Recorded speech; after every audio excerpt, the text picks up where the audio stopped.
Bonjour, nous nous retrouvons aujourd'hui pour une petite application que j'ai faite d'après des anciens exercices.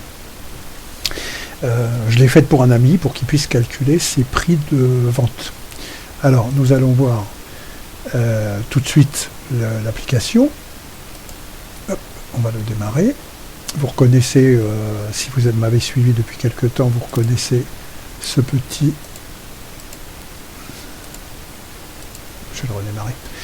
Voilà ce petit formulaire qui servait à calculer les taux de TVA. Là, on l'a amélioré en rajoutant, d'après le prix d'achat ou de prix de revient, un taux de marge en pourcent, un taux de TVA et on calcule. Alors, on va le faire tout de suite. 100 avec une marge de 30% et une TVA à 10%. On va le calculer. Voilà, là il nous l'affiche. Si on trouve que c'est correct, on a ici un grid view, un petit tableau, et on va le rajouter dans le tableau. On a bien notre prix d'achat, le taux de marge, le montant de la TVA et le prix TTC. À noter qu'on aurait pu aussi encore l'améliorer en rajoutant le taux de TVA. Bon là je ne l'ai pas fait, mais ça c'est tout à fait faisable. Donc on peut faire autant de calculs qu'on veut, tant qu'on n'appuie pas sur ajout tableau, ça ne se change pas. 120, on va faire un taux à 25 et une TVA à 20%. Calculer. Voilà, ajout tableau. On peut le faire autant de fois qu'on veut. Ça fonctionne.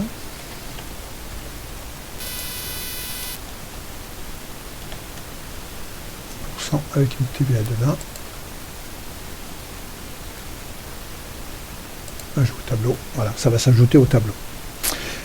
Là, j'ai pas prévu de sauvegarde du tableau. Mais pour la sauvegarde du tableau, reportez-vous à mes anciennes vidéos.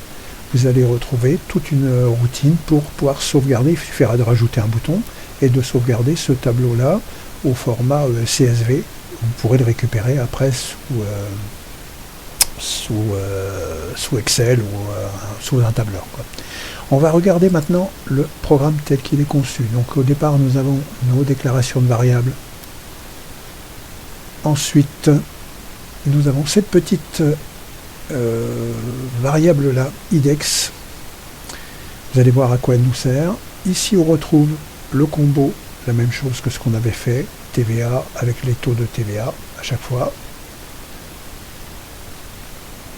Ici, on a notre tableau qui se remplit au départ, puisque quand on crée un grid view, c'est ce que je vous avais déjà expliqué, un grid view, c'est un tableur, mais en fait qui ne sait rien faire.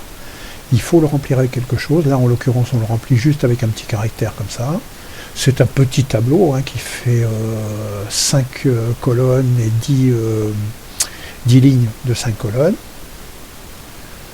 Ici, c'est ce qui se passe quand on appuie sur l'ajout. En fait, on vient rajouter ce qu'il y a dans le tableau, on vient le rajouter dans le grid view. Là, c'est le combo clic.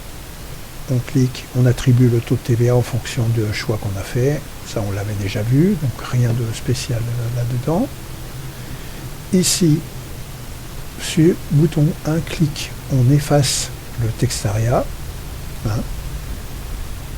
et on calcule en fonction du prix, la TVA, le montant, la marge, etc. et on affiche. Pour le deuxième bouton, en fait, vous allez voir qu'on attribue, ça c'est les titres de chaque colonne. Les titres de chaque colonne, colonne.title, c'est les titres. Et ici, on attribue dans le tableau, en fait, tableau 0, on attribue PRA, tableau 1, taux de marge, tableau colonne 2, la marge, colonne 3, montant de TVA, enfin colonne 3, colonne 4 en fait, puisque ça commence à 0. Et on indexe le petit chiffre, ce qui permet, à chaque fois qu'on va passer refaire un ajout de tableau, que ça se rajoute à chaque fois. Attention, le tableau est limité à 10 lignes. Si vous dépassez les 10 lignes, le programme va s'arrêter sur une erreur. Alors, soit vous modifiez cette variable-là et puis vous la mettez à un chiffre, soit il faudra rajouter une petite, un petit message disant que si par exemple IDEX ici dépasse la valeur maximum, enfin arrive proche de la valeur maximum, on a un petit message disant attention, le tableau est plein. Voilà. Rien de bien spécial, hein. Je vous avoue que j'ai un petit peu galéré cette fois-ci parce que c'est pas du tout évident avec Gambas. Il y a plusieurs façons de remplir le grid view. On peut le remplir de façon dynamique ou de façon statique. Moi j'ai pris la méthode qui m'arrangeait le plus, c'est-à-dire de créer un tableau et d'attribuer le tableau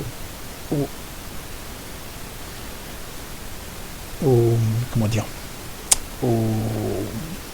grid view. Le tableau est attribué au grid view. Sinon, en fait, c'est une modification manuelle de colonne par colonne et c'est beaucoup plus.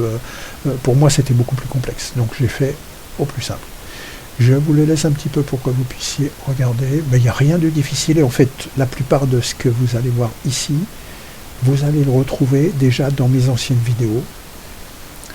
À part cette partie-là, qui est l'attribution et des colonnes et des variables dans le tableau. Voilà. Sinon, rien de particulier. La grille to click, je ne l'ai pas. J'avais prévu au départ de faire quelque chose, puis finalement je ne l'ai pas fait. Parce qu'en fait, comme on calcule déjà au départ, il vaut mieux éviter d'avoir une modification manuelle dans le tableau, parce que là, ça pourrait vous amener à des erreurs. Par contre, on pourrait effectivement voir, par exemple, si on veut effacer une ligne. Cliquer sur une ligne et que ça puisse effacer la ligne avec un petit message. C'est des améliorations tout à fait possibles. Et pour la sauvegarde, reportez-vous à ce que j'avais fait avec les grid view. Et vous avez toute la routine de sauvegarde qui est indiquée. Voilà. Bon, vous voyez, on avance encore un peu avec Gambas. Merci, bonne journée.